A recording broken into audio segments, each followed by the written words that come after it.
Hello दोस्तों, स्वागत है आप सभी का बोस स्टडी में। मैं हूं आकाश, आप सभी के साथ। तो दोस्तों, कल हम लोगों ने इंडस वैली सिविलाइजेशन के बारे में पढ़ा था। आज हम उसका टेस्ट करेंगे। ठीक है दोस्तों, मैंने टेस्ट का पैटर्न न ज़्यादा हार्ड रखा है न ज़्यादा लो रखा है। मैंने मॉडरेट लेवल का रखा है जिससे आपको आसानी हो टेस्ट करने में।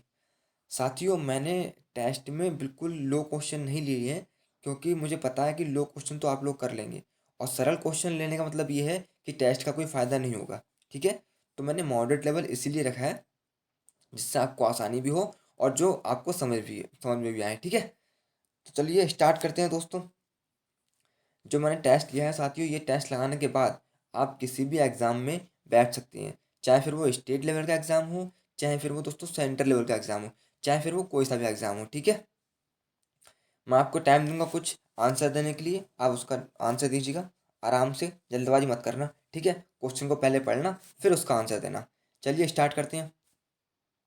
तो क्वेश्चन नंबर पहला, सभ्यता संबंधित है, किससे संबंधित है बताइए।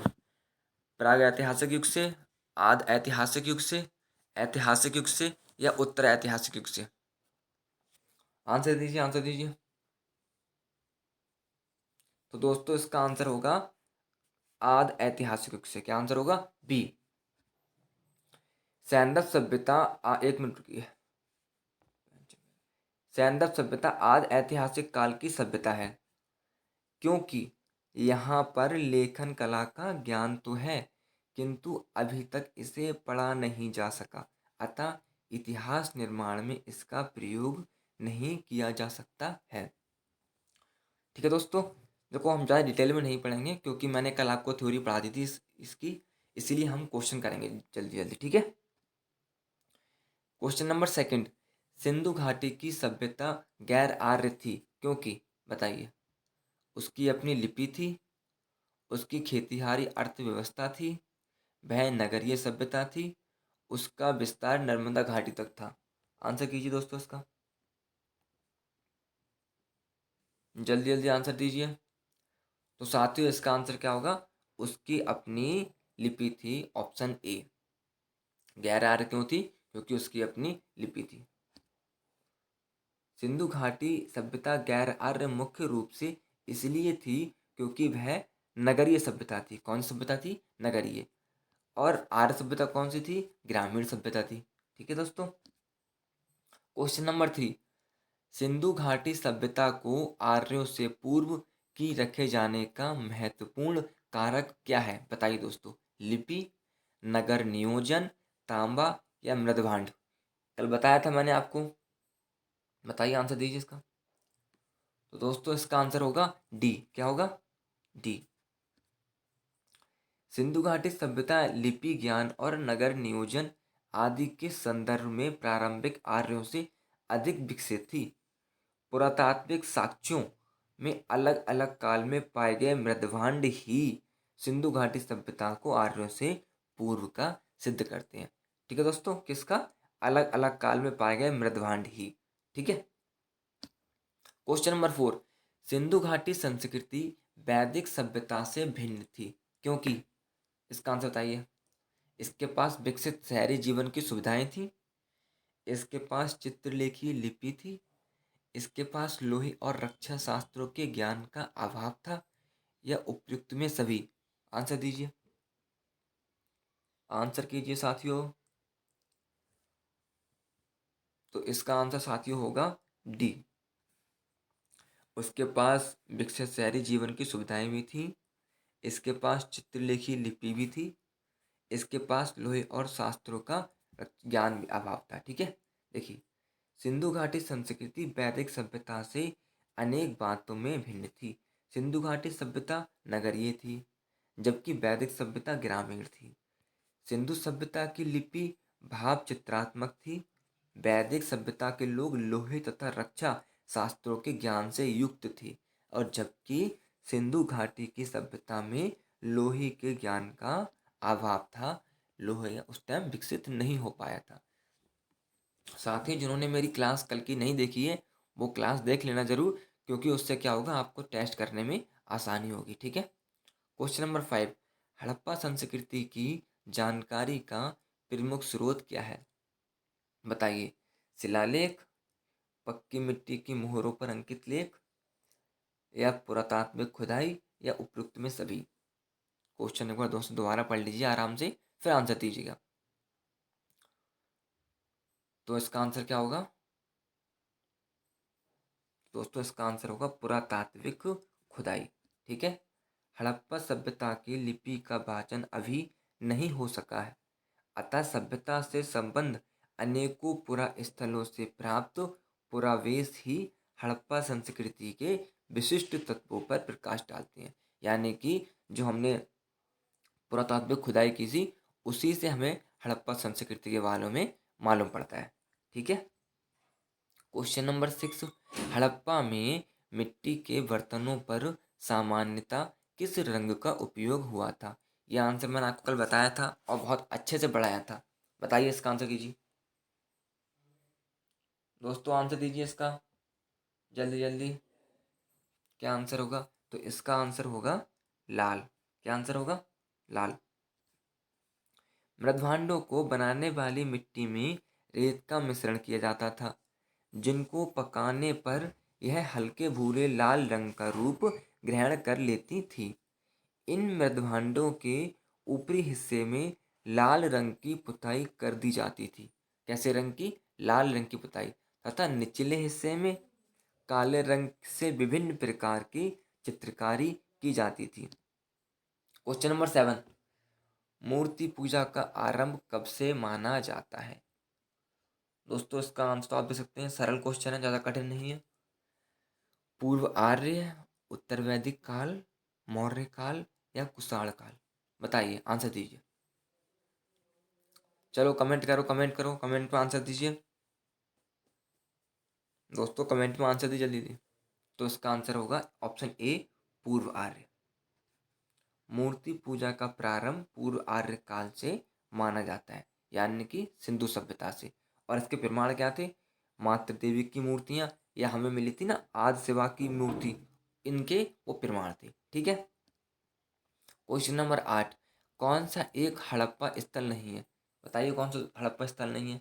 स्थल के बारे में पढ़ लिया होगा ना आपने। तो दोस्तों बताइए, इसका आंसर क्या होगा? इसका आंसर होगा ऑप्शन सी, सोहगौरा। दोस्तों, सोहगौरा कहाँ पे है? उत्तर प्रदेश में है, गोरखपुर जिले में। और ये किससे संबंधित है? यह मौर्यकालीन से संबंधित है। किससे है? मौर्यकालीन।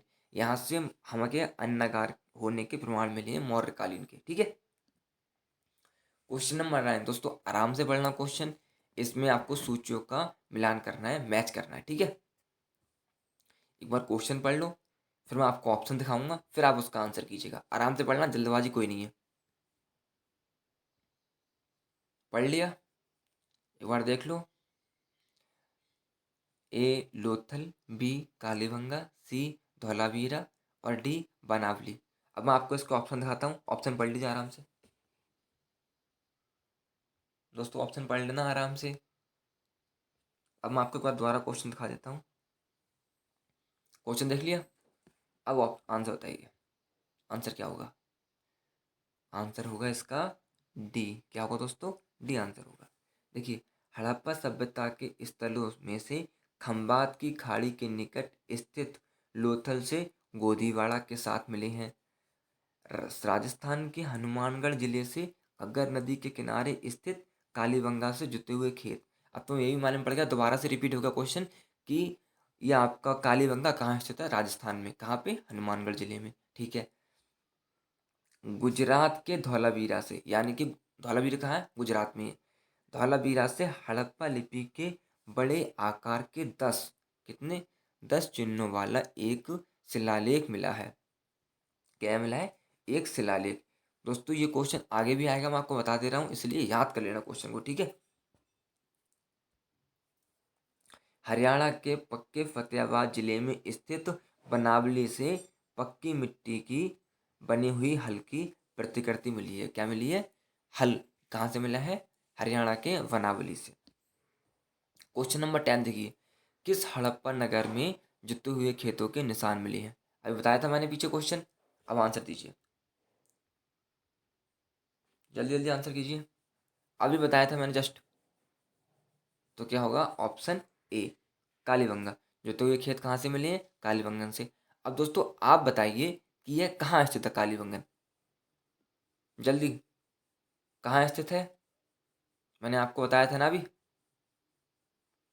दोस्तों कालीबंगन कहाँ स्थित है? यह राजस्थान में स्थित है। कहाँ स्थित है? राजस्थान में हनुमानगढ़ जिले में घग्गर नदी के किनारे स्थित है। यहाँ से जुते हुए खेत के साक्ष्य मिले हैं। क्वेश्चन नंबर 11 दोस्तों देखिए, पढ़ लीजिए एक बार, फिर मैं आपको इसका ऑप्शन दिखाऊंगा। दोस्तों एक बार पढ़ लीजिए क्वेश्चन को। पढ़ लिया? अब इसके ऑप्शन देख लीजिए एक बार, फिर मैं आपको इसके आंसर बताऊंगा। एक बार आप देने की आंसर कोशिश कीजिएगा, फिर बताऊँ। एक बार दोस्तों आप दोबारा से इस क्वेश्चन को देख लीजिएगा, इससे क्या होगा आपको आसानी हो जाएगी। देख लिया? अब आंसर दीजिए। तो दोस्तों इसका आंसर क्या होगा? इसका आंसर होगा डी। क्या होगा? डी। देखिए हड़प्पा कहाँ स्थित है? हड़प्पा में क्या है? समाधान। लोथल में गोदी। और कालीबंगा से क्या मिले हैं साक्ष्य? जुते हुए खेत के। और मोहनजोदड़ो से क्या मिली है? नर्तकी की मूर्ति।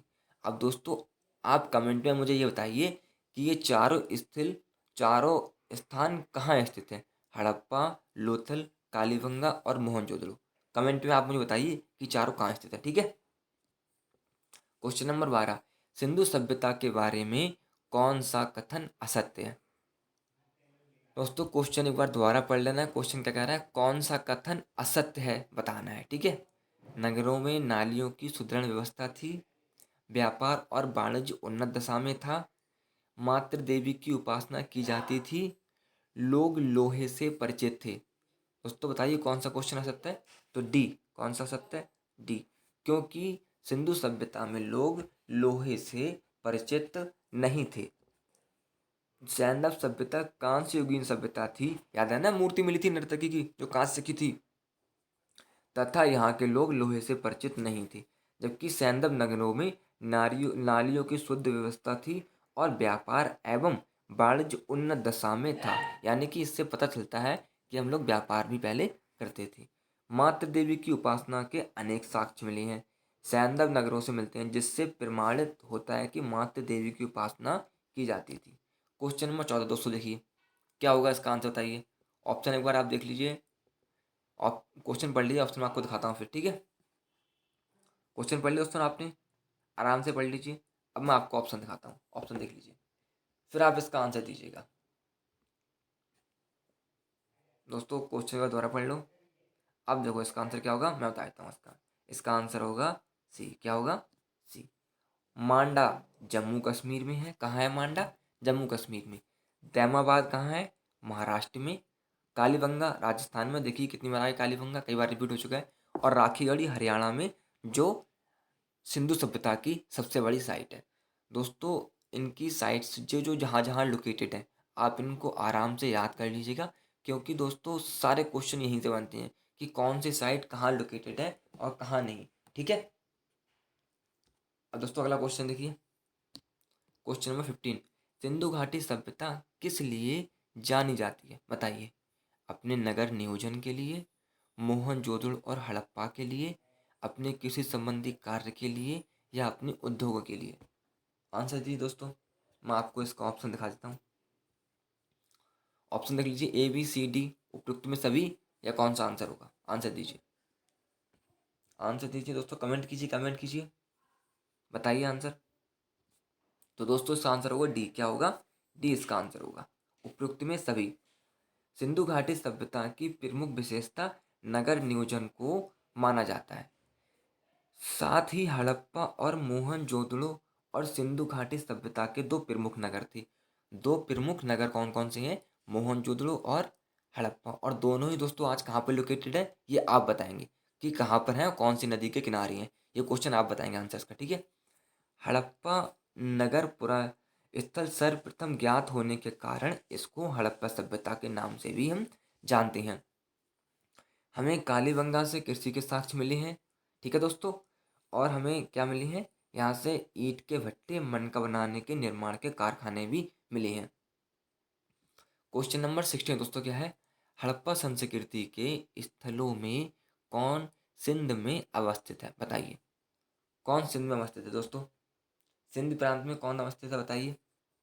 मैं आपको ऑप्शन दिखा देता हूँ, ऑप्शन देख लीजिएगा। एक बार फिर से मैं आपको क्वेश्चन दिखाता हूँ, क्वेश्चन देख लीजिए, देख लिया क्वेश्चन। अब बताइए, हड़प्पा, मोहनजोदड़ो, चंदड़ो, सुतकोतला। ऑप्शन देखिए, आंसर दीजिए, आंसर दीजिए, आंसर दीजिए। तो दोस्तों आंसर इसका होगा बी। क्या होगा? बी, 2 और 3। हड़प्पा पाकिस्तान के पंजाब में है, मोहनजोदड़ो तथा चंदड़ो दोनों सिंध प्रांत में है, तथा सुतकोता कहाँ पे है? गुजरात में स्थित है। ओके दोस्तों, दधेरी एक पर्वतीय हड़प्पीय पुरास्थल है। यह कहाँ स्थित बताइए। चलिए इसका आंसर मैं बता देता हूँ। ये है कहाँ पे? ये है पंजाब में। कहाँ पे? B option, Dadheri. ठीक है, लुधियाना में स्थित है। Question number 18। भारत में हड़प्पा का वृहद स्थल है। मैंने बताया था आपको पिछले क्वेश्चन में, और कल भी मैंने पढ़ाया था। अब इसका आंसर दीजिए। वृहद स्थल मतलब सबसे बड़ी साइट कौन सी है बताइए। राखीगढ़ी, धौलावीरा, कालीबंगा, लोथल। दोस्तों कौन सी साइट है? साइट बताइए जल्दी। तो ऑप्शन क्या होगा? ए, राखीगढ़ी सबसे बड़ी साइट। और कहाँ पे स्थित है? हरियाणा में। कहाँ पे है? हरियाणा के हिसार जिले में अवस्थित है राखीगढ़ी। हड़प्पा सभ्यता का सबसे बड़ा स्थल है। मोहनजोदड़ो, हड़प्पा और गैनबरी वाला पाकिस्तान, तथा राखीगढ़ी एवं धौलावीरा भारत हड़प्पा सभ्यता के 5 वृहद स्थलों की श्रेणी में आते हैं। ये 5 स्थल सबसे बड़े माने जाते हैं। ठीक है दोस्तों। Question number 19। सिंधु घाटी सभ्यता किन नदियों के तट पर स्थित है बताइए। बताइए किन नदियों को। ये तो सरल क्वेश्चन है, आप बता देंगे। बताइए दोस्तों, इसका ऑप्शन मैं दिखाता हूँ, आराम से बता देंगे, इतना कठिन क्वेश्चन नहीं है। देखिए दोस्तों, गंगा। गंगा इसमें आ रहा है, यानी कि क्या आंसर होगा इसका? इसका आंसर होगा बी, क्योंकि दोस्तों गंगा का तो कोई मतलब ही नहीं है सिंधु सभ्यता से। सिंधु घाटी सभ्यता का विस्तार उत्तर में झेलम नदी के पूर्वी तट से दक्षिण में यमुना की सहायक नदी हिंडोन के तट तक माना जाता है। इसमें झेलम, सिंधु एवं चेनाब नदियां तो शामिल हैं, परंतु गंगा नदी इसमें शामिल नहीं है। तो दोस्तों आपको ये भी मालूम पड़ गया कि सिंधु सभ्यता किस नदी से और किस नदी तक विकसित है। ठीक है। Question number 20। सिंधु घाटी के लोग किसकी पूजा करते थे? पता है आपको, मैंने बताया है कि किसकी पूजा करते थे। बताइए किसकी पूजा करते थे दोस्तों। आंसर दीजिए, आंसर दीजिए, आंसर दीजिए। किसकी करते थे? पशुपति की। किसकी करते थे? पशुपति की। सिंधु घाटी के लोग पशुपति शिव की पूजा करते थे। इसका प्रमाण मोहनजोदड़ो से प्राप्त एक मोहर जिस पर योगी आकृति बनी है। दोस्तों पशुपति शिव आज शिवा को कहते हैं, और इनके चारों तरफ 4 जानवर बैठे थे। वो चारों आप मुझे कमेंट में लिख कर बताएं। ठीक है दोस्तों, तो आज हम क्लास यहीं पे करते हैं। 20 क्वेश्चन हो गए, इतने ही क्वेश्चन करते हैं दोस्तों। अगर आपने लाइक नहीं किया है तो लाइक कर दीजिए, अपने दोस्तों को शेयर नहीं किया है तो शेयर कर दीजिए। ठीक है, और इस क्लास को सब्सक्राइब कर दीजिएगा। ठीक है, बाकी मिलते हैं थोड़ी देर बाद। हम अब शुरू करेंगे आर्यंस के बारे में। ठीक है, कि कैसे आर्यंस आए, कैसे क्या हुआ। ठीक है, तब तक अपना ख्याल रखिए, पढ़ते रहिए। बस, गुड बाय।